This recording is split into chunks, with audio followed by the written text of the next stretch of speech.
तो देखो बेटा यूरिया जो हमारे पास अमोनिया बनाने की अलग अलग विधियां थी, है ना। जो दो तीन विधियों पर हमने बात कर ली थी, कौन कौन सी विधियां हो सकती हैं, कौन कौन सी थी उसमें, किस किस के द्वारा हमने बनाया था अमोनिया को। ये जो ऊपर लिखी हुई विधियां हैं, जैसे एक तो पहले हमने यूरिया सीखा था, है ना। यूरिया का फॉर्मूला को बता सकता है, यूरिया का फॉर्मूला, यूरिया का formula NH2CO NH2 sir. NH2CO NH2। अब सिमरन के अलावा अमोनिया का फॉर्मूला बता सकते हो कोई? NH2CO NH2। नहीं नहीं, अमोनिया अब तुम मत बताओ अभिषेक, और बच्चा बताएगा कोई। अमोनिया का फॉर्मूला बताना, अमोनिया का। NH3। NH3 किसने बताया ये? राहुल। हाँ राहुल, ठीक। ये NH3 जो है हमारे पास अमोनिया का फॉर्मूला हो गया, है ना। तो बहुत सारे फॉर्मूले हैं। नाइट्रिक एसिड का फॉर्मूला बता सकते हो कोई? नाइट्रिक एसिड का HNO3। SNO3, गुड, ठीक है। अब देखो बेटा, इसमें हमने अमोनिया का फॉर्मेशन कर लिया। अमोनिया की दो विधियां, एक तो अमोनिया अमोनिया लवण से बनाया, ठीक है ना। किससे बनाया? अमोनिया लवण से, है ना। ये अमोनियम लवण से हमने इसको बना लिया था, और इसमें अमोनियम सल्फेट लिया था। अमोनियम सल्फेट से हमने क्या कर दिया? अमोनिया बना दिया। और साथ साथ में ये किसका फॉर्मूला बेटा? H2SO4। H2SO4 किसका फॉर्मूला सल्फ्यूरिक एसिड। है? Sulphuric acid. हाँ, इसका नाम है सल्फ्यूरिक एसिड, ठीक है ना। और फिर अमोनियम फॉस्फेट से भी हमने अमोनिया बना दिया था, है ना।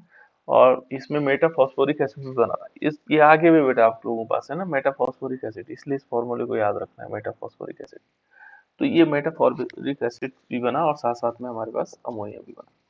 तो ये विधि थी अमोनिया बनाने की विधि। और ये क्या था? लवणों से।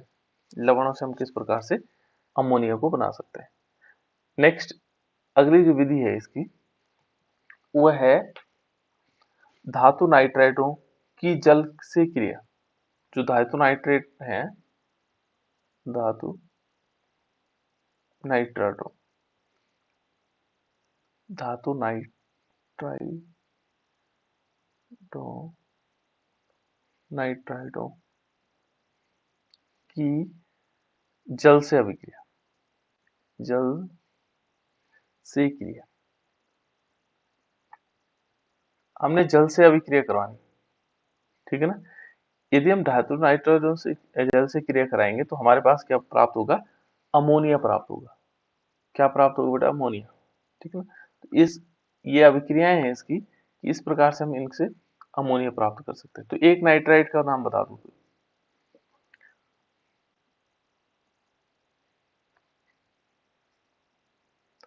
चलो मैं बता देता हूँ, देखो। AgNO3। AgNO3। AgNO3, ये नाइट्राइट नहीं बेटा, ये सिल्वर नाइट्रेट है, ट्रेट, है ना। ये नाइट्राइट का मतलब ये हो गया, जैसे माना हमारे पास है AlN, कल नहीं बताया था हमने, ये जैसे एल्युमिनियम नाइट्राइट है। और इस पर हम क्या करवाएंगे? 6 मॉलिक्यूल H2O की रिएक्शन करवाएंगे। जो हमने नाइट्राइट बनाए थे, जैसे magnesium nitrite, sodium nitrite NaN, ठीक है ना, Na, इस प्रकार से बनाए थे। 3 वैलेंसी इसकी होगी, इसके 3 वैलेंसी होते हैं, और इसके कितने होते हैं? तो Na3N हो जाएगा। ये सोडियम नाइट्राइट था, ठीक है। तो इस प्रकार से बनाए थे हमने बहुत सारे नाइट्राइट। तो देखो, जैसे हमने एल्युमिनियम नाइट्राइट लिया, और इस पर हमने क्या किया? 6 मॉलिक्यूल H2O की रिएक्शन करवाई।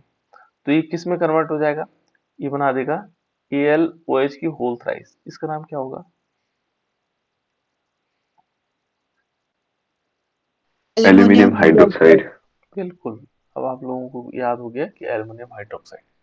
जिसके आगे OH लगता है वो क्या कहलाएगा? हाइड्रोक्साइड, ठीक है ना। केवल कुछ चीज को छोड़ करके। तो जनरली जैसे माना, अब हम बोलेंगे C2H5OH, तो इसको बोलेंगे ऐसे हाइड्रोक्साइड थोड़ी बोलेंगे, इसको तो अल्कोहल बोलेंगे, ठीक है ना। लेकिन जनरली जो ये होंगे वो हाइड्रोक्साइड होता है, ठीक है ना। तो यहाँ पर क्या बन जाएगा? एल्युमिनियम हाइड्रोक्साइड बन जाएगा, साथ साथ में अमोनिया भी बना। तो ये अमोनिया बनाने की विधि है कि किस प्रकार से हम अमोनिया बना सकते हैं। और किससे बनाना? धातु नाइट्राइटों से। दूसरा यदि हम धातु नाइट्राइड लेते हैं तो यहाँ पर हम ले सकते हैं Mg3 और N2, ठीक है ना। और इस नाइट्राइड की जब हम क्या करवाएंगे, फिर किसके साथ, 6 मॉलिक्यूल वाटर के साथ रिएक्शन करवाएंगे, तो इसके साथ अभिक्रिया करवाएंगे तो क्या बनेगा, 3 मॉलिक्यूल बन जाएंगे magnesium hydroxide, milk of magnesia बोलते हैं इसको। क्या बोलते हैं इसको, मिल्क ऑफ मैग्नीशिया, ठीक है ना। और साथ साथ में 2 मॉलिक्यूल क्या होंगे, NH3 निकलेंगे। इसका नाम क्या है, मिल्क ऑफ मैग्नीशिया, ठीक है ना। तो इस प्रकार से हम क्या करेंगे, ये अलग अलग नाइट्राइड से हम क्या बना सकते हैं, जल की अभिक्रिया करके भी हम अमोनिया का फॉर्मेशन कर सकते हैं। ये तो है अमोनिया बनाने की विधियां, अलग अलग विधियां। अब जो सबसे महत्वपूर्ण विधि है वो है प्रयोगशाला विधि। प्रयोगशाला में किस प्रकार की विधि का प्रयोग किया जा सकता है, तो नेक्स्ट जो हमारे पास आएगा प्रयोगशाला में, ये प्रयोगशाला फिक्स विधियां होती बेटा, है ना। तो प्रयोगशाला में अमोनिया का निर्माण तो हम कर सकते हैं, यहाँ पर लिख सकते हैं कि प्रयोगशाला में, वहाँ क्वेश्चन पेपर में अलग अलग प्रकार से क्वेश्चन पूछे जाते हैं। औद्योगिक विधि में अमोनिया का निर्माण किस प्रकार से किया जाता है, प्रयोगशाला में किस प्रकार से किया जा सकता है,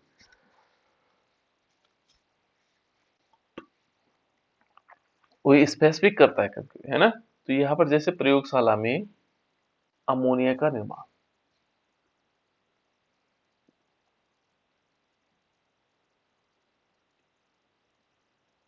तो प्रयोगशाला के लिए कौन सी विधि उपयोगी है ना, तो उसमें देख लेते हैं प्रयोगशाला में किस विधि द्वारा हम बना सकते हैं, किसके द्वारा बनाया जा सकता है।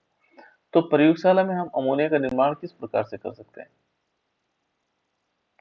यदि हम इसमें देखें तो प्रयोगशाला में क्या होता है, जो हमारे पास क्या होगा, अमोनियम क्लोराइड होता है। अमोनियम क्लोराइड का फॉर्मूला मालूम बेटा किसी को? NH4Cl। गुड, NH4Cl, ये है बेटा अमोनियम क्लोराइड। इसकी हम क्या लेंगे, एक मात्रा लेंगे, अमोनियम क्लोराइड एक मात्रा, और उसमें क्या करेंगे, इसमें कैल्शियम हाइड्रोक्साइड, किसी को पता है कैल्शियम हाइड्रोक्साइड का फॉर्मूला?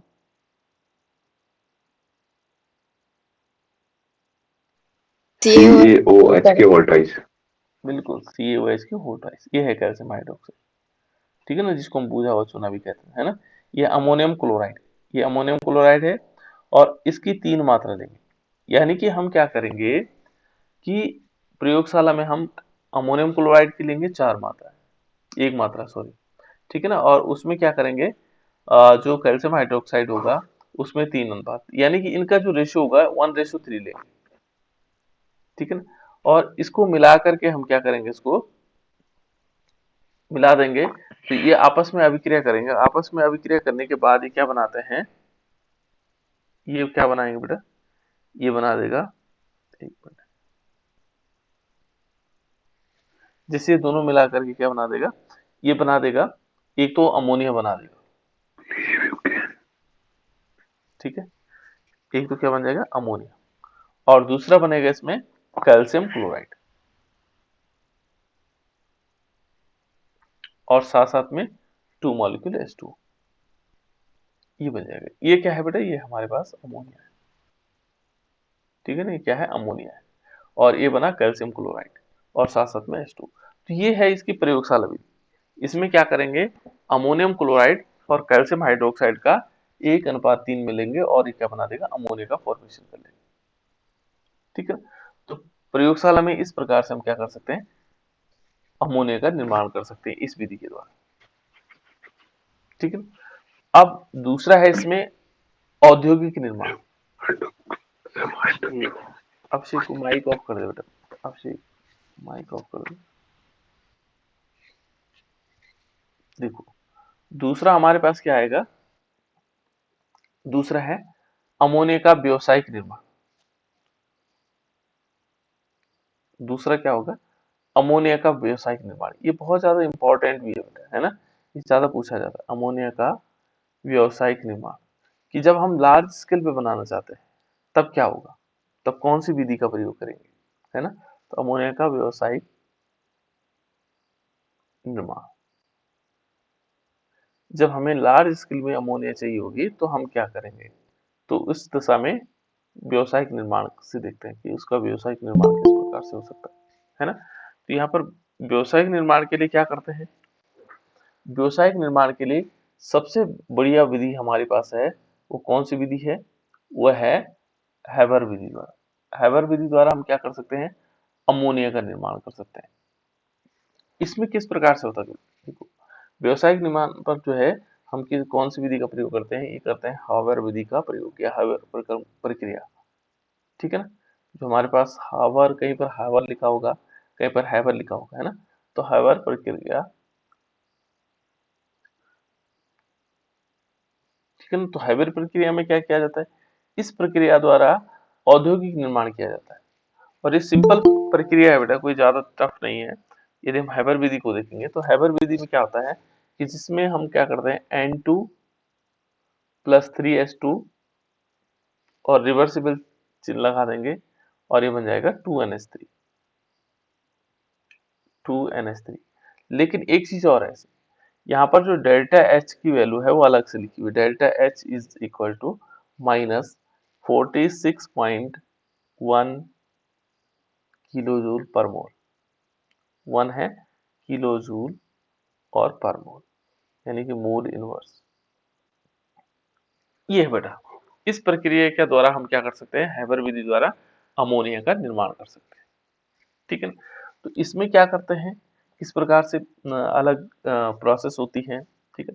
यहाँ दो तीन चीजों को देखो, यहाँ पर एक तो हमें देखना पड़ेगा ताप, यहाँ ला सातिले का नियम लगता है, ध्यान रखना। इस विधि में हमें अधिक अमोनिया बनाने के लिए प्रोसेस यहाँ पर हम लिखेंगे कि अधिक अमोनिया बनाने के लिए क्या लिख सकते हैं, अधिक अमोनिया, ठीक है ना, अधिक अमोनिया बनाने के लिए किस की विधि का एक करते हैं, ला सातिली का नाम का प्रयोग करते हैं, ला सातिलिया के नियम का प्रयोग करते हैं। इसका नियम क्या था बेटा,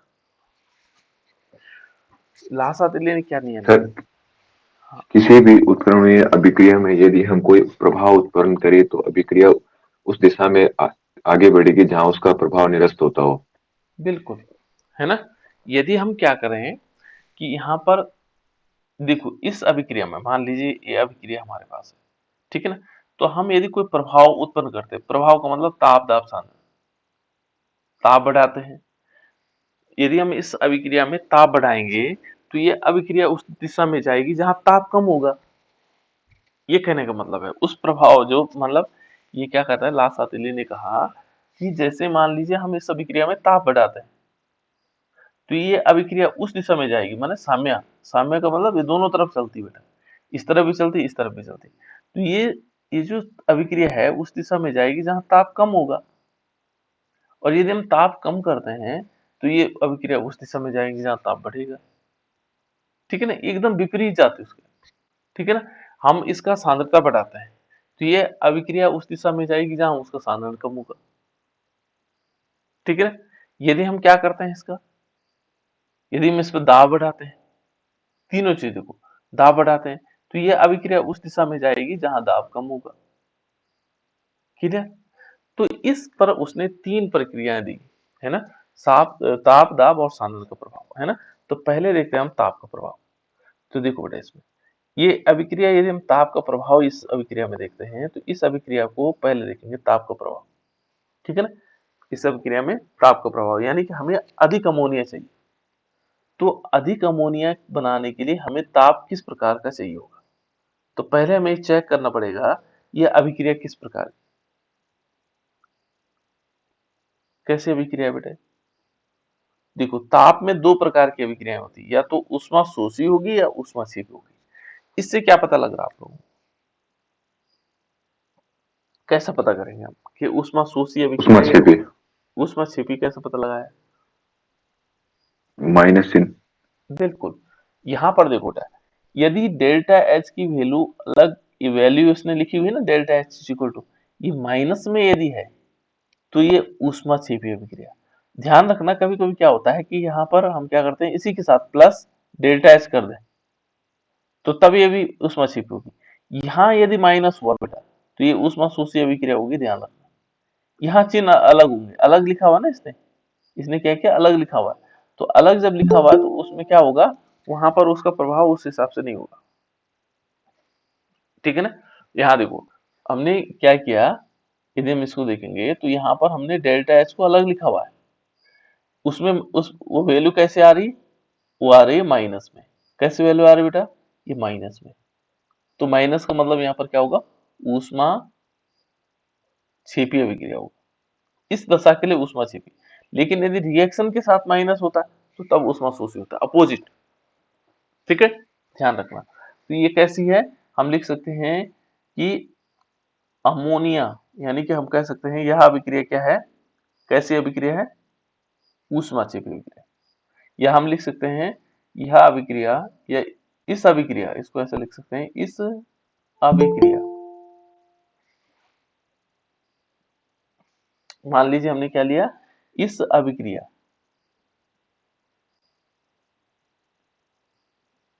में ऊष्मा निकल रही है, ठीक है ना, निकल रही है, अर्थात अर्थात यह ऊष्मा छेपी अभिक्रिया है। कैसी अभिक्रिया बेटे, ऊष्मा छेपी अभिक्रिया, क्लियर। अब इसमें तो ऊष्मा निकल रही है, तो हम क्या करते हैं, हमें देखो इसमें तो ऊष्मा निकल रही है, तो जब इसमें ऊष्मा निकल रही है तो हम ला सातेले का नियम का प्रयोग करेंगे। तो हम ये इस जब ऊष्मा इसमें निकल रही है तो हम क्या करेंगे, इस ऊष्मा को कहीं क्या करते हैं, खपाने की कोशिश करते हैं, ठंडा करने की कोशिश करेंगे। तो तब हमारे पास जब ये ऊष्मा, क्योंकि ये जो प्रभाव है ऊष्मा का जो प्रभाव है वो कम करने की कोशिश करेगा, कौन, ये वाली अभिक्रिया। तो हम क्या करते हैं, इस ऊष्मा को कम करते हैं। कम कैसे करेंगे, जब ठंडा करेंगे, ठंडा करेंगे तो ज्यादा अमोनिया बनेगा, क्योंकि ये अभिक्रिया फॉरवर्ड चलती रहेगी, क्योंकि ताप उसका प्रभाव कम हो जाएगा ना, जो ताप का प्रभाव है वो कम हो जाएगा। तो इसलिए हम क्या करें, ऊष्मा छेपी अभिक्रिया है, ठीक है ना। तो इसमें हम क्या करेंगे, लाह-सातिले के अनुसार कम ताप पर, यहाँ पर हम लिख सकते हैं कि कम ताप पर अधिक अमोनिया अधिक अमोनिया का निर्माण होगा। तो इसके लिए ताप की जरूरत क्या पड़ेगी बेटा, कम ताप। ये इंपॉर्टेंट है, यहाँ पर ध्यान रखना। इसमें यदि उसमें देखेंगे किसके नियम के अनुसार, लासातिली के नियम अनुसार, यदि हमें अधिक अमोनिया बनाना होगा तो हमें कम ताप लेना पड़ेगा। बाकी प्रोसेस आप देख लेना कैसे कैसे हुआ, क्योंकि ये क्या है, ऊष्मा छिपी, हमें क्या करना पड़ेगा, कम ताप लेना पड़ेगा। क्लियर बात हुई बेटा, क्योंकि इसमें ताप ऑलरेडी निकल रहा है। यदि ताप नहीं निकलता तो तब हम क्या करते, ताप देते, तो ताप हो सकता है उससे अभिक्रिया होती, तो वो हम इसी पर ऊष्मा छेपी अभिक्रिया और ऊष्मा शोषी अभिक्रिया। यदि ऊष्मा शोषी अभिक्रिया होती तो तब क्या होता है, ये तो ऊष्मा छेपी अभिक्रिया है ना, तो वहां पर हमें अधिक ताप देना पड़ता है, क्योंकि उसे ऊष्मा की जरूरत होती है, तभी ये फॉरवर्ड होता है। यहाँ पर यदि हम इस ताप को कहीं खत्म करेंगे तो ये ज्यादा अमोनिया बनाएगा, ठीक है ना, ये प्रभाव है इसका। दूसरा बेटा देखो दाब, दाब का प्रभाव क्या होगा, यहाँ पर ये देखो दाब हमें देखना है, ये दाब हमेशा वॉल्यूम पर डिपेंड करता है। P is directly proportional to 1/B, ये ध्यान रखना, ठीक है ना। कैसे, देखो मान लीजिए एक पिस्टन है हमारे पास, ये पिस्टन है ना, यहाँ हम कोई ऐसे पिस्टन लगा देते इस पे। देखो अभी वॉल्यूम इतना है, आयतन कितना, वॉल्यूम माने आयतन, अभी आयतन इतना है, ठीक है ना। जब हम इस पिस्टन को नीचे खिसकाएंगे तो देखो इस धक्का देंगे, इसको धक्का देंगे तो ताप क्या होगा, दाब बढ़ेगा, दाब बढ़ेगा, दाब बढ़ेगा तो क्या होगा, जैसे हम दाब बढ़ाएंगे बेटा तो ये आयतन कम होता चला जाएगा, देखो आयतन कम हो रहा है, और दाब देंगे तो और कम हो जाएगा, ठीक है ना। यदि दाब बढ़ेगा तो आयतन क्या होगा, कम होगा, आयतन बढ़ेगा तो क्या होगा, दाब कम हो जाएगा, ठीक है ना, ये प्रोपोर्शनल है इसमें। अब देखो यहाँ पर देखो, पहले हम ये देखते हैं, यहाँ आयतन कितना है इसका, तो 1 मोल है, ये कितने मोल है, 3 मोल है टोटल। यहाँ पर देखेंगे अमोनिया कितना मोल बन रहा है, 2 मोल। यहाँ 4 मोल से क्या हो रहा है, 2 मोल बन रहे हैं। वॉल्यूम को देखो, 4 से 4 है और यहाँ पर कितना है, 2, तो वॉल्यूम को क्या हो रहा है, यहाँ पर कम हो रहा है। वॉल्यूम क्या हो रहा है बेटा, यहाँ कम हो रहा है, यहाँ तो क्या हो रहा है, कम हो रहा है। तो हमें जब अमोनिया बनाना है तो हम दबाव ज्यादा डालेंगे तो क्या होगा, N2 और H2 पर दबाव डालेंगे तो NH3 में कन्वर्ट हो जाएगा, क्योंकि इन दोनों पे दबाव डालेंगे ना ज्यादा। तो किस तरफ जाएगी अभिक्रिया, जहां वो कम हो। तो यहाँ पर देखो ये इस तरफ कम हो रहा है, यहाँ दो मॉलिक्यूल थे, 4 मॉलिक्यूल थे, यहाँ 2 हो गए, इसका वॉल्यूम क्या हुआ, कम हुआ। यहाँ वॉल्यूम ज्यादा था, यहाँ कम हुआ, तो इसका मतलब हमें ज्यादा दबाव डालेंगे, यहाँ पर क्या करेंगे, दबाव डालेंगे तो अधिक अमोनिया बनेगा। तो हम क्या कर सकते हैं, इसमें लिख सकते हैं कि अधिक अमोनिया बनाने के लिए, यहाँ पर लिख सकते हैं हम कि अधिक अमोनिया बनाने के लिए, ये बहुत इंपॉर्टेंट है बेटा, इसी टाइप से लिखना, बनाने के लिए अधिक दाब की आवश्यकता होगी, अधिक दाब की आवश्यकता होगी।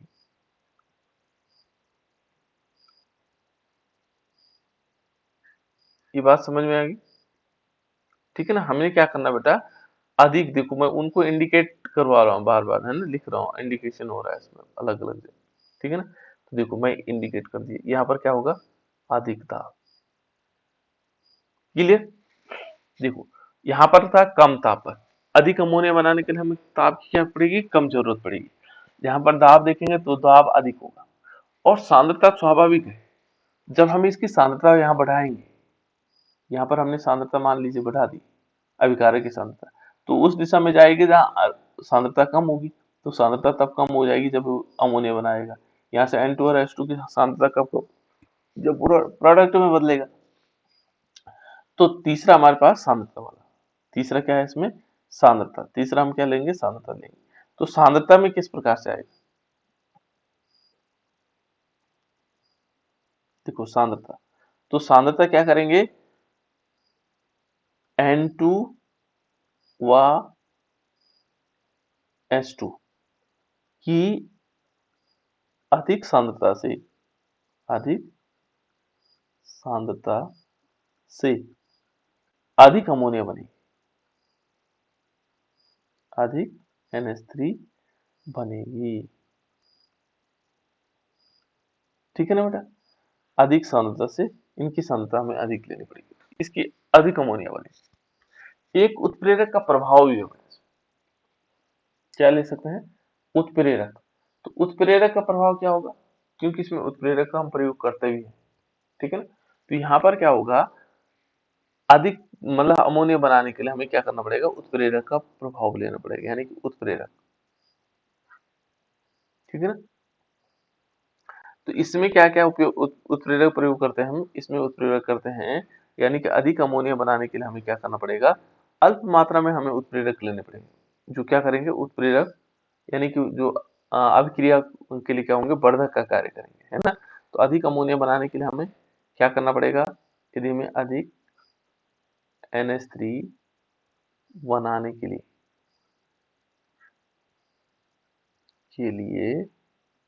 है ना, अल्प मात्रा में,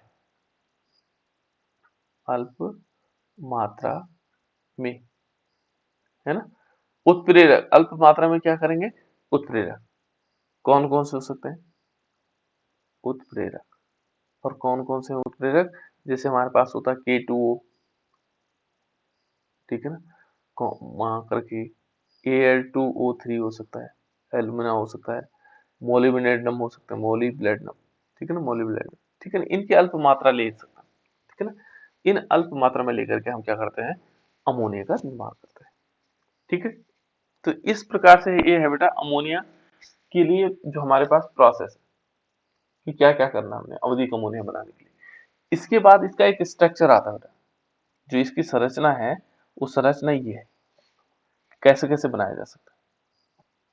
यहाँ आप लोग देख भी रहे होंगे, अमोनिया के निर्माण के लिए देखो, यहाँ पर यहाँ ले साथ ले लिखा हुआ के अनुसार, है ना। उच्च दाब पर अमोनिया निर्मित करने के लिए अनुकूल होती है। देखो यहाँ पर दूसरा उसने क्या लिखा, अमोनिया के उत्पादन के लिए अनुकूलतम परिस्थिति में, ये देखो 200 इतना पास्कल वायुमंडलीय दाब भी है, इसमें ताप भी लगा हुआ है, ठीक है ना। और ताप भी देखो, ताप भी डाल दिया गया। थोड़ी मात्रा में हम क्या कर सकते हैं, K2O हो गया, Al2O3 हो गया, है ना, ये आयरन युक्त उत्प्रेरक का उपयोग भी कर सकते हैं, ताकि सामने क्या हो सके कि दर बढ़ाई जा सके, है ना। अमोनिया के उत्पादन के लिए हमारे पास ये चित्र बना हुआ है, दिखाई तो दे रहा होगा ये चित्र आप लोगों को, दिख रहा है बेटा? Yes Yes, sir. हाँ ये दिखाई दे रहा होगा। तो देखो ये चित्र हमारे पास इस टाइप से, अब किस टाइप से इसमें प्रोसेस होती है ना। देखो यहाँ से क्या करते हैं बेटा, देखो दो हमारे पास क्या है, यहाँ से कंप्रेसर लगे हुए हैं, जैसे यहाँ से वायु जाएगी, जैसे हाइड्रोजन इधर से प्रवाहित करेंगे और नाइट्रोजन यहाँ से प्रवाहित किया हमने, ठीक है। ये दोनों जाकर के यहाँ पे मिलती, यहाँ संपीडक है, संपीडक जानते हैं, जो उनको क्या करेगा, प्रेस करेगा, कंप्रेसर यहाँ पर प्रेस करेगा और कितना पास्कल का दाब लगाएगा, देखो दाब लगाएगा, उन दोनों को दाब देगा, है ना। और ये क्या है 20 मेगा पास्कल, ठीक है ना। यहाँ पर क्या करेगा, उनको दबाव डालेगा, इन दोनों गैस जैसे यहाँ जाएंगे वहां पर दबाव डालेंगे, ये दोनों गैस जब दबाव से क्या होंगे, N2 प्लस H2 आपस में मिल जाएंगे, है ना। देखो आपस में मिलेंगे तभी तो, इनका दबाव डालेंगे तो क्या होगा, ये आपस में मिलने लगेंगे और क्या होगा, यहाँ पर देखो इसके बाद ये गैसें कहाँ जाएंगी, यहाँ पर क्या है, उत्प्रेरक है, आयरन ऑक्साइड, है ना, इनके उपस्थिति में, और 700 केल्विन टेम्परेचर है इस वाले चैम्बर में, यहाँ से होते हुए इस टाइप से इस चैम्बर में चले जाएंगे। इसमें तीन चीजें होंगी बेटा, देखो कुछ तो N2 होगी, नाइट्रोजन होगी, कुछ हाइड्रोजन होगी और कुछ अमोनिया होगी, जिन्होंने अभिक्रिया कर ली होगी, जैसे यहाँ पर जुड़ करके, और उत्प्रेरक उपस्थिति में जिन्होंने अभिक्रिया कर ली होगी वो तो होंगी, देखो अमोनिया तो होगा ही होगा, साथ साथ में कुछ गैसें ऐसी होंगी जिन्होंने अभिक्रिया नहीं की, जरूरी नहीं कि सबने अभिक्रिया कर लिया होगा, है ना। इन दोनों में से सबने जरूरी नहीं कि अभिक्रिया कर लिया होगा, N2 और H2 सारे जरूरी नहीं कि अभिक्रिया कर लिए होंगे, है ना, कुछ रह गए होंगे। तो जो यहाँ पर क्या होगा, इससे हम प्रवाहित करेंगे और ये आगे चले जाएगा, यहाँ पर इसके साथ अभिक्रिया करेगा, ये चेम्बर आगे चलता रहेगा, फिर ये जो यहाँ पर क्या होंगे, उसको कूलिंग करेंगे, ठंडा करेंगे, ठंडा करने पर जो हमारे पास ये द्रव अमोनिया के रूप में यहाँ प्राप्त हो जाएगा। लेकिन जो गैस थी, देखो जैसे N2 और H2 जिन्होंने अभिक्रिया नहीं की, वो यहाँ इस पाइप से फिर वापस आएगी, ठीक है ना। यहाँ जाएंगे तो यहाँ से पंप लगा हुआ है, और ये पंप फिर क्या करेगा, इसको यहाँ लेके आएगा, ठीक है ना, यहाँ पर लेके आएगा, फिर वापस आएगा, फिर इनकी अभिक्रिया होगी, ठीक है ना, इस उपस्थिति में। तो इससे क्या होगा, जो यहाँ पर जो गैस अवशेष हैं वो बाहर न जा करके फिर पुनः उनसे अभिक्रिया करके 700 केल्विन पर यदि वो छूट गई है तो पुनः अभिक्रिया होगी, और इस प्रकार से हमें अमोनिया प्राप्त होता रहेगा। ये चित्र भी याद करना बेटा, इस चित्र को भी आपको याद करना है, क्योंकि बोर्ड परीक्षाओं में बहुत ज्यादा पूछा जाता है ना। अब हैबर विधि द्वारा अमोनिया का निर्माण किस प्रकार से होता है, तो ये प्रोसेस भी है उसका, किस प्रकार से हम इसको हैबर विधि द्वारा अमोनिया का निर्माण कर सकते हैं। तो ये चित्र भी चाहो तो आप लोग स्क्रीनशॉट खींच लो, वैसे तो जरूरत नहीं, बुक में है, ठीक है ना, पर फिर भी खींच लो यदि आपको लगता है ना, तो हमें अमोनिया बनाने की प्रोसेस भी पता लगे, क्योंकि इस चित्र को याद भी करना बेटा। एक मिनट, खींच लो, ठीक है ना। तो ये अमोनिया बनाने की विधि, क्योंकि ये चित्र और सिंपल है, कुछ भी नहीं है उसमें, यहाँ से नाइट्रोजन हाइड्रोजन हमने आगे से प्रवाहित किया, और ये दोनों फिर यहाँ पर बीच में जिससे जो है प्रेशर बढ़ाया जाए, संपीडक लगाया हुआ है ना, जिसमें 20 मेगा पास्कल जो है दाब होगा, दाब होने से फिर ये आगे जाएगा, फिर ये उत्प्रेरक चेम्बर में जाएगा, जहाँ पर क्या होगा, उत्प्रेरक की उपस्थिति में नाइट्रोजन और ऑक्सीजन अभिक्रिया करेगी, और टेम्परेचर कितना होगा, 700 केल्विन हो जाएगा, ठीक है ना। 700 केल्विन से कुछ कुछ ने अभिक्रिया करके वो जो अमोनिया में परिवर्तित हो गया वो यहाँ जमा हो जाएगा, लेकिन जो गैसें रह गई, नाइट्रोजन और हाइड्रोजन, पुनः जो है वापस इसमें जाएगी, और यहाँ से फिर पंप होकर के फिर उसी चैम्बर में आ जाएगी। तो इस टाइप से क्या कर सकते हैं, अमोनिया का निर्माण देख सकते हैं। क्लियर हुआ बेटा? ये चित्र बहुत इंपॉर्टेंट भी है, ठीक है ना। 1-2 नंबर का कभी चित्र, 1 नंबर का चित्र आता है, 1 नंबर की रिएक्शन आती है, और 1 नंबर की विधि आती बनाने की, किस प्रकार से हुआ, ठीक है ना।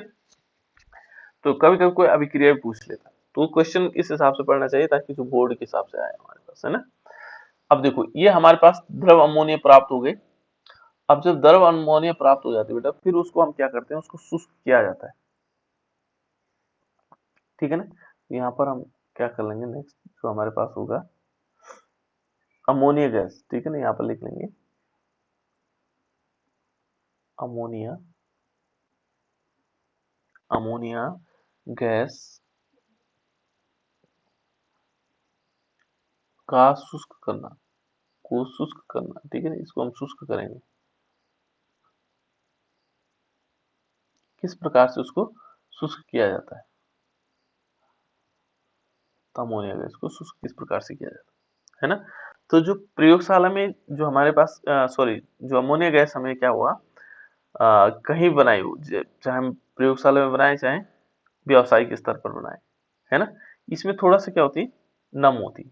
कैसे होती है, नम होती है, इसमें थोड़ा नमी रहती है, किसमें, अमोनिया में, ठीक है ना। क्योंकि ये क्या होता है,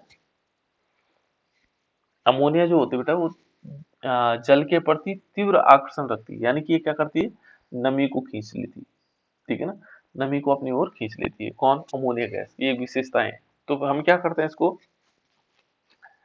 इसे जो है कैल्शियम ऑक्साइड प्रवाहित करके शुष्क किया जाता है। जैसे इसमें क्या करेंगे, कैल्शियम ऑक्साइड में इसको प्रवाहित करेंगे, ठीक है ना। तो यहाँ शुष्क करने की विधि क्या है, कैल्शियम ऑक्साइड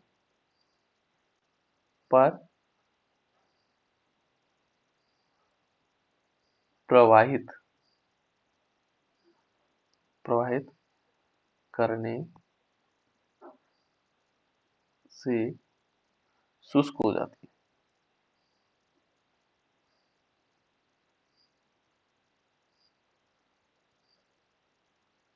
ठीक है ना। इसमें क्या होगा, हम क्या करेंगे, इसको कैल्शियम ऑक्साइड में प्रवाहित करेंगे, तो उसके बाद वो शुष्क हो जाएगी, ठीक है ना। फिर इसके बाद जब ये शुष्क हो जाएगा तो इसे अन्य चीजों से शुष्क कर सकते हैं, जैसे अमोनियम सल्फ्यूरिक एसिड हो गया। इसको दूसरा पॉइंट है इसमें कि इससे जो हमारे पास सांद्र, एक तो सांद्र क्या होगा, सल्फ्यूरिक अम्ल यानी कि H2SO4, H2SO4, ठीक है ना, कैल्शियम CaCl2 हो गया, व P2O5 फास्फोरस पेंटाऑक्साइड, है ना, के द्वारा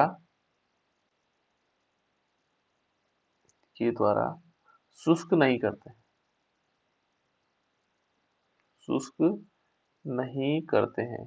इनके द्वारा भी शुष्क किया जाता है बेटा, है ना, लेकिन ये इससे नहीं करते हैं, है ना। क्योंकि क्या, क्यों नहीं करते होंगे, ठीक है, तो यहाँ पर क्यों कि क्योंकि अमोनिया इन गैसों से अभिक्रिया कर लेती है ना, निर्जलीकरण, सॉरी, अमोनिया गैस इन निर्जलीकारक, ये निर्जलीकारक है बेटा, ध्यान रखना, ये जल को निकाल देते हैं अंदर से, है ना, निर्जलीकारक कारक पदार्थों से क्रिया कर लेती है, पदार्थों से क्रिया करती है। बहुत इंपॉर्टेंट पॉइंट है, ध्यान, क्रिया करती। कभी कंपटीशन में पूछ सकता है कि देखो भाई, हमने क्या लिया, कैल्शियम ऑक्साइड प्रवाहित करके उसको शुष्क कर लेते हैं, लेकिन इनके साथ नहीं करते, क्योंकि ये क्या कर लेते हैं, इनसे अभिक्रिया कर लेते हैं और दूसरा कंपाउंड बना देते हैं, ठीक है ना। और उसका उदाहरण भी है, जैसे देखो, यदि हम क्या करेंगे, अमोनिया को ले लेंगे, मान लीजिए हमने क्या किया, अमोनिया लिया, हमने क्या लिया बेटा, इसमें अमोनिया लिया, जैसे हमने NH3 लिया, ठीक है ना, और हमने कहा चलो सल्फ्यूरिक अम्ल में इसको क्या करते हैं, शुष्क करते हैं, तो सल्फ्यूरिक अम्ल में किया, तो ये क्या करेगा, सल्फ्यूरिक अम्ल से अभिक्रिया कर देगा, और अभिक्रिया करके क्या बना देगा, ये बना देगा NH4 की होल ट्वाइस और SO4, अमोनियम सल्फेट, ये अमोनियम सल्फेट बना देगा। और यदि हमने सोचा चलो इससे तो कोई बात नहीं, दूसरे से देखते हैं, कैल्शियम क्लोराइड से, तो यदि हम क्या करेंगे, यहाँ पर 8 मॉलिक्यूल NH3 ले लेते हैं और इसमें क्या करेंगे, कैल्शियम क्लोराइड के लेते हैं, CaCl2, तो ये क्या करेगा, इससे अभिक्रिया करेगा और ये क्या बना देगा, CaCl2, और यहाँ पर होगा 8NH3, ठीक है ना, ये योगात्मक यौगिक है, है ना। और यदि फास्फोरस पेंटाऑक्साइड से देखेंगे, P2O5 भी होता है बेटा, इसको P410 भी लिख सकते हैं, इसको P410, क्योंकि यहाँ पर देखो फास्फोरस के 4 अणु होते हैं ना एक साथ, तो इसलिए हम P410 ले सकते हैं इसको ना। Phosphorus pentoxide. तो यहाँ पर 6 मॉलिक्यूल H2O लेंगे तो ये क्या बना देगा, मेटाफॉस्फेट। ठीक है ना, ये क्या बना देगा, पहले ये क्योंकि जल के अणु से ये अभिक्रिया करेगा तो ये बना देगा सोडियम मेटाफॉस्फेट यानी कि H3PO4, इसका नाम है मेटाफॉस्फेट, है ना, 4 मॉलिक्यूल। और ये 4 मॉलिक्यूल देखो ये अमोनिया से अभिक्रिया करेगा, पहले ये जल से अभिक्रिया करेगा जिसमें जल है, जो नमी है, नमी से ये अभिक्रिया कर देगा और इसको बना लेगा, और ये फिर क्या करेगा, अमोनिया से अभिक्रिया करेगा, 3 मॉलिक्यूल NH3 और इसमें हमने लिया H3PO3 और इसने क्या बना दिया, NH4 की होल थ्राइस और PO4। ठीक है ना, तो ये बना अमोनियम फॉस्फेट। तो इस प्रकार से इन तीनों से तो उनको शुष्क नहीं करवाया जाता, ठीक है ना, तो इस तीनों से हम उसको शुष्क नहीं करवा सकते। उसके बाद देखो बेटा इसमें, ये तो अमोनिया बनाने की विधियां थी, किन किन विधियों से हम अमोनिया को बना सकते हैं।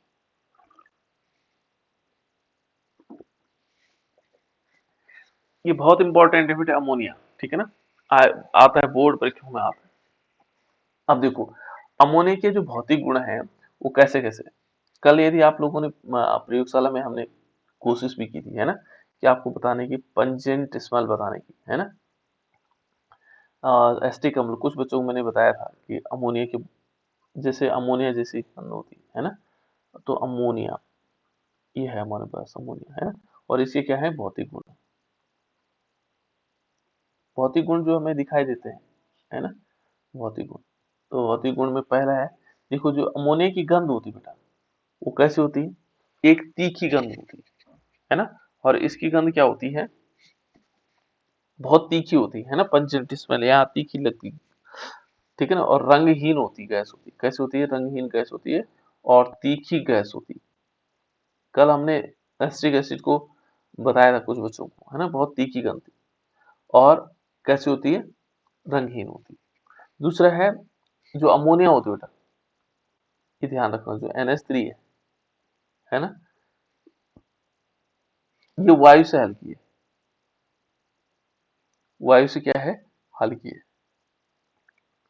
अमोनिया क्या है, वायु से हल्की है, ठीक है। इसके बाद यदि देखेंगे ये क्या होता है, यदि हम इसको देखते हैं तो ये जल में विलय होती है, अधिक विलय होती है, ठीक है ना, अमोनिया क्या है, जल में विलय होती है, घुलती है, जल के साथ घुलती है, इसका मतलब ये पोलर है ना, अमोनिया क्या होगी, जल में घुल जाती है, विलय हो जाती है आसानी से, ठीक है ना।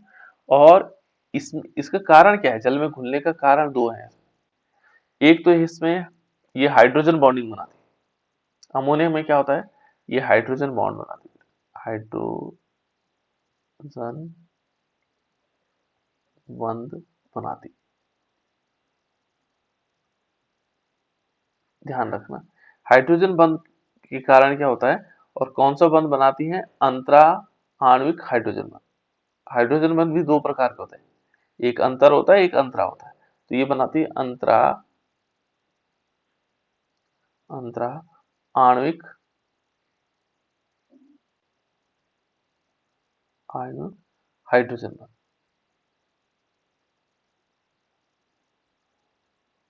हाइड्रोजन बंध, ये अंतरा आणविक हाइड्रोजन बंध क्या होता है, कोई बता सकता है, देखो एक मॉलिक्यूल, हाँ बोलो, कोई बोलना चाह रहा, बता बेटा आपसे। सर ये किसी दूसरे यौगिक के साथ ना मिलकर उस जिस यौगिक में बना होता है सर उसी यौगिक में बनता है। जैसे माना अमोनिया है, देखो ये अमोनिया है ना, तो अमोनिया अलग मॉलिक्यूल है बेटा, ठीक है ना, अमोनिया क्या है, अलग मॉलिक्यूल है, देखो अलग है, हमने 3 हाइड्रोजन लगा दिए। ये क्या करता है, दूसरे देखो H2O से कर रहा है, तो H2O का मॉलिक्यूल S होता है, V आकार का होता है, देखो H2O, देखो इसमें थोड़ा सा नेगेटिव चार्ज है, ये क्या करता है, इसके पॉजिटिव चार्ज को अट्रैक्ट करता है, देखो यहाँ से, तो इसलिए अंतरा हुआ, बने एक दूसरा मॉलिक्यूल H2O मॉलिक्यूल है और एक NH3 मॉलिक्यूल है, दोनों अलग अलग मॉलिक्यूल के बीच जब होगा तो अंतरा मॉलिक्यूल होगा। जब एक ही मॉलिक्यूल हो, H2O और H2O के बीच हो, जैसे मान लीजिए हमने कहा H2O है, ये H2O है, और फिर क्या होगा, दूसरा मान लीजिए हमने कहा एक दूसरा H2O ही जुड़ा हुआ है, ठीक है ना, तो ये देखो यहाँ पर इस टाइप से, ठीक है ना। अब ये भी क्या है, ये भी अंतरा ये वाला है बेटा, ये क्योंकि अलग अलग मॉलिक्यूल है ना। अब अंतर मॉलिक्यूल क्या होगा, एक मॉलिक्यूल के अंदर ही, जैसे हमारे पास होगा एक तो होगा यहाँ पर देखो OH और एक तरफ होगा CHO। देखो एक ही मॉलिक्यूल है, हमने बेंजोडाइड लिया, ये देखो है ना CHO। अब इसमें क्या होगा, इस ऑक्सीजन ने मान लीजिए चलो इसका ऑक्सीजन है और इसका हाइड्रोजन है, इनके बीच यदि बॉन्डिंग होती है देखो एक ही मॉलिक्यूल के अंदर, तो तब होगा अंतर। और दो मॉलिक्यूल अलग अलग है, जैसे H2O है ना, NH3H2O है, तो ये हो जाएगा अंतरा मॉलिक्यूल। जब एक ही मॉलिक्यूल के अंदर होगा तब होगा अंतर मॉलिक्यूल, तब अंतर हो जाएगा। ठीक है ना, ये ध्यान रखना, पढ़ लेना। जैसे बेंजोडाइड हो सकते हैं या अन्य मॉलिक्यूल्स हो सकते हैं, ठीक है ना, तो उनमें ही होता है। तो ये हाइड्रोजन बॉन्डिंग इस प्रकार से होती है, और हाइड्रोजन बॉन्डिंग के कारण बहुत सारी चीजें बदल जाती है। इनका क्वथनांक बदल जाता है ना, इनकी विलीयता बदल जाती है ना, इनका स्ट्रक्चर बदल जाता है, सॉलिड से लिक्विड आ जाते हैं, गैस से लिक्विड आ जाते हैं, गैस से भी लिक्विड बन सकते हैं। ठीक है ना, जैसे हमारे पास H2S है, H2O, ये भी इसी का एग्जांपल है। ठीक है बेटा, यहाँ पर देखो, इसमें यदि हम उच्च ताप पर देखेंगे तो अमोनिया, यदि उच्च दाब देंगे तो उच्च दाब पर हमेशा जो अमोनिया होगी वो कैसी अवस्था में रहेगी, NH3 के फॉर्म में रहेगी, द्रव द्रव अमोनिया के रूप में, द्रव अमोनिया हो जाएगा। ठीक है, और ये तो कुछ चीजें थी। इसकी संरचना देखें बेटा, इसकी संरचना कैसे, अमोनिया की संरचना कैसे होती है बेटा, इसकी अमोनिया की संरचना देखो कैसे होती है अमोनिया की संरचना। सर वैसे तो चतुष्फलकीय होनी चाहिए थी sp3d संकरण के हिसाब से, लेकिन सर पिरामिड हो जाती है। बिल्कुल ठीक है ना, तो इसमें दो तीन चीजें याद रखने में, पहले तो देखना है इसका, पहले देखना है इसमें संकरण कौन सा है। ठीक है ना, पहले अमोनिया की देखते हैं, अमोनिया क्या है, अमोनिया में संकरण कौन सा है। तो अमोनिया में यदि संकरण देखेंगे तो संकरण क्या है बेटा, इसमें ये संकरण है sp3। कौन सा संकरण है इसमें, sp3 संकरण। पहली बात तो ये ध्यान रखते हैं आपको, संकरण कौन सा है, sp3 संकरण है। इसको बताएंगे हम आपको कभी संकरण वाले, जो जिन बच्चों को नहीं बताया। ठीक है, तो संकरण पहले तो इसमें देखेंगे संकरण क्या है, sp3 संकरण है। क्लियर, ठीक है। और दूसरा यदि हम देखेंगे कि इसके पास जब sp3 संकरण है, तो जहां पर sp3 संकरण होता है बेटा, वहां पर हमेशा जो संरचना होती है वो चतुष्फलकीय होती है। कैसी होती, चतुष्फलकीय होनी चाहिए। लेकिन यहां पर क्या होता है कि जो अमोनिया नाइट्रोजन है, नाइट्रोजन के पास क्या होता है, एक एकाकी युग्म होता है, एकाकी युग्म। नाइट्रोजन के पास क्या है, एक एकाकी युग्म है। क्लियर, जिसको हम लोन पेयर कहते हैं, क्या बोलते हैं बेटा उसको, lone pair, lone pair of electrons है ना, एकाकी इलेक्ट्रॉन का एकाकी युग्म है। ये देखो यहाँ पर ये जो है ना, नाइट्रोजन के पास एकाकी युग्म है, लोन पेयर है, और बाकी जो है इसके पास बॉन्ड पेयर है। ठीक है ना, ये बॉन्ड पेयर है जिनको हम बोलते हैं बंध, है ना।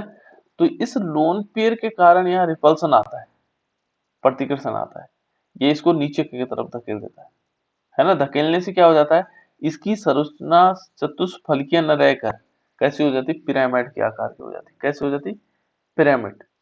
इसकी संरचना कैसे हो जाएगी, ये होगी पिरामिड,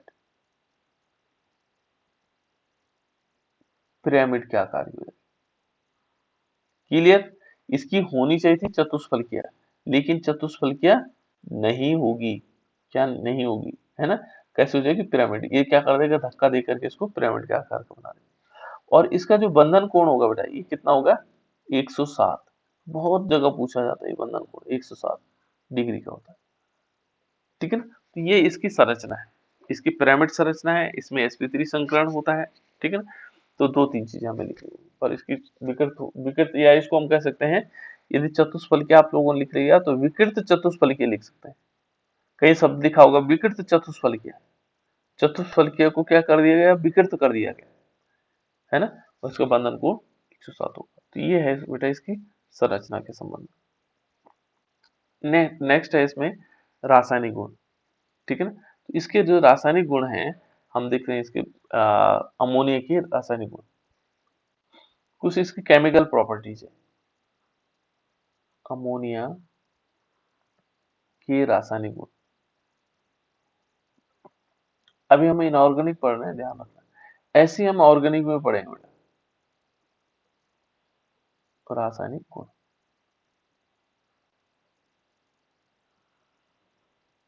अमोनिया के रासायनिक,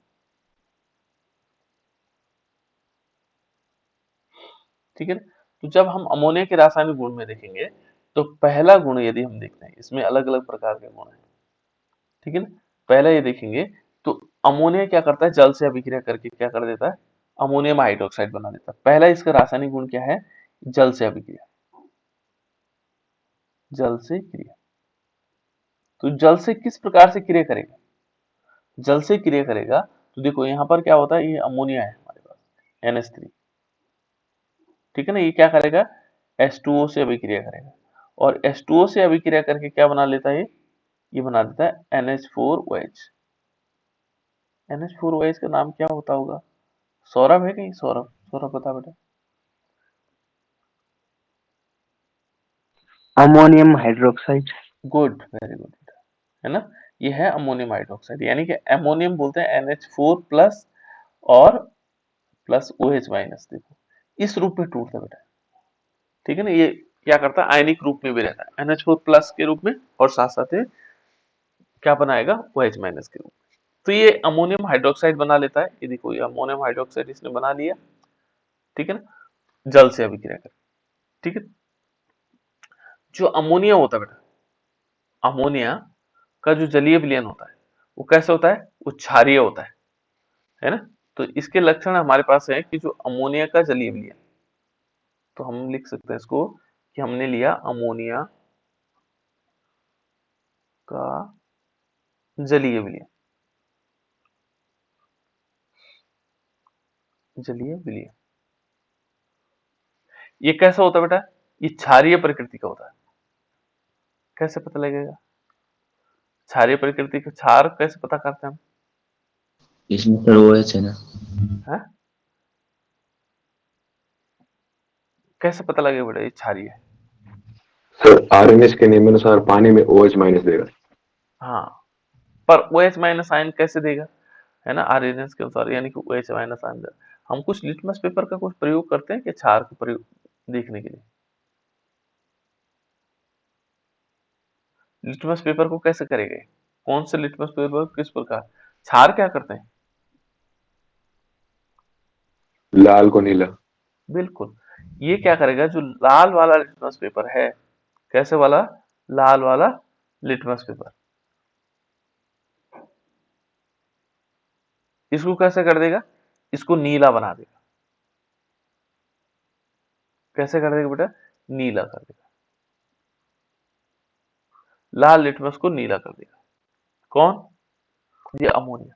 इसका जो जलीय विलयन है उसको जब हम लाल लिटमस पेपर में डालेंगे तो कैसे कर देगा, उसको नीला बना देगा, ठीक है ना। तो ये समझ लेना कि ये क्या है, क्षारीय प्रकृति का।